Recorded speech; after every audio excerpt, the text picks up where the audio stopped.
Good morning. South Africa's future.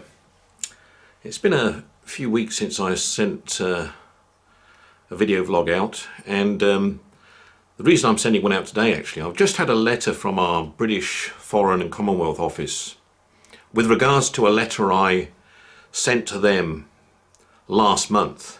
I was writing to them basically bringing to the, well, hopefully they're already aware of it, but I was just bringing to their attention the concerns that were being raised to me by my friends and colleagues in South Africa with regards to the murders on the farms that have been going on and basically increasing over the last year, and to just talk about some of the concerns and that are being raised on the ground from real people as regards to what's going on in South Africa with land reforms, etc. Here is the letter. Let me read it to you, and then you can form your own opinion. Okay, here it is. Dear Mr. Mathers, thank you for your email of the 21st of March to the Foreign Secretary about South Africa. The Central Correspondence Unit at the Foreign Office and Commonwealth Office, FCO, has been asked to reply.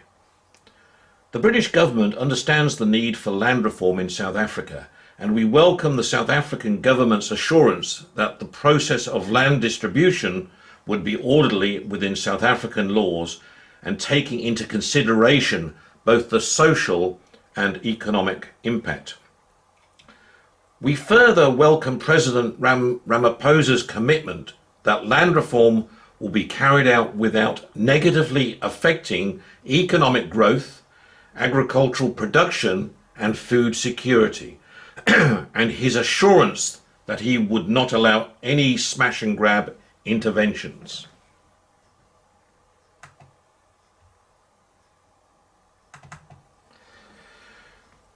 We share your concern about the high level of violent crime in South Africa. The South African government assures us that tackling crime in all its forms is a high priority. The British government is in regular contact with the South African authorities, and close and effective partnerships in law enforcement are an important part of the UK-South Africa bilateral relationship. Sadly, violent crime affects all communities in South Africa, and huge progress has been made since 1994 to address the issues that came with apartheid. Racial tensions unfortunately remain on all sides, but should not be overstated. South Africa has a strong and independent judicial system, an active civil society, strong governmental and intergovernmental institutions, as well as respect for the rule of law. It has an internationally respected Bill of Rights written into its constitution. This ensures that all South African citizens are guaranteed the same rights and protection from the government. Our High Commission in South Africa continues to monitor with the situation and raises issues of concern with the South African authorities where necessary. When British nationals have been affected, we have discussed these cases with the South African authorities in accordance with our consular responsibilities. We also work with South Africa to deliver results through close and effective partnerships in law enforcement, for example, providing training and capacity building to the South African Police Service, and through the links between our legal systems.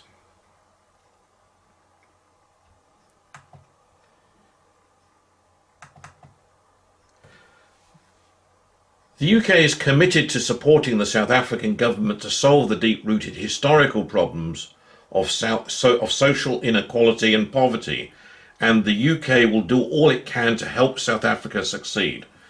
Yours sincerely. Well, I guess really no surprises with that letter.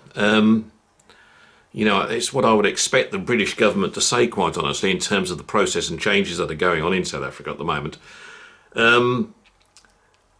I think it is important that law is obviously the key here, and yes, over a lengthy period of time, the legal process in South Africa has been very, very strong.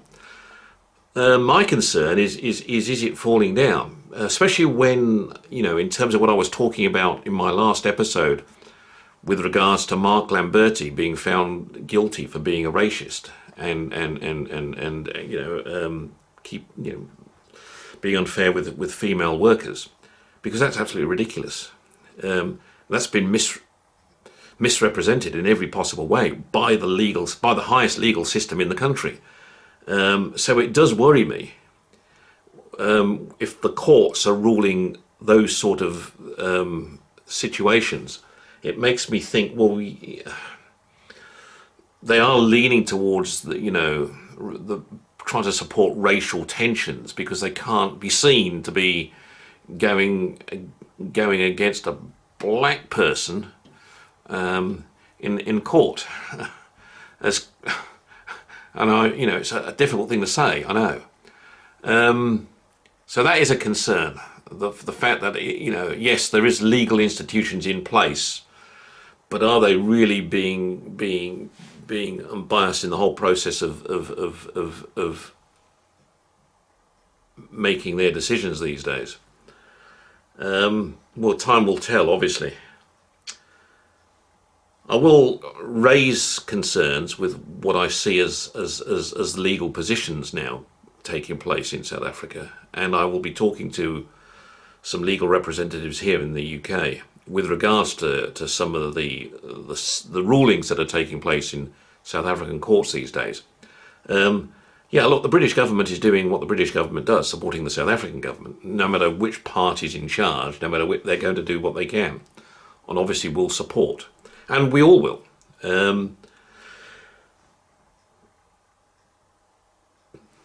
Concerning times. Talk to you again soon. Bye-bye.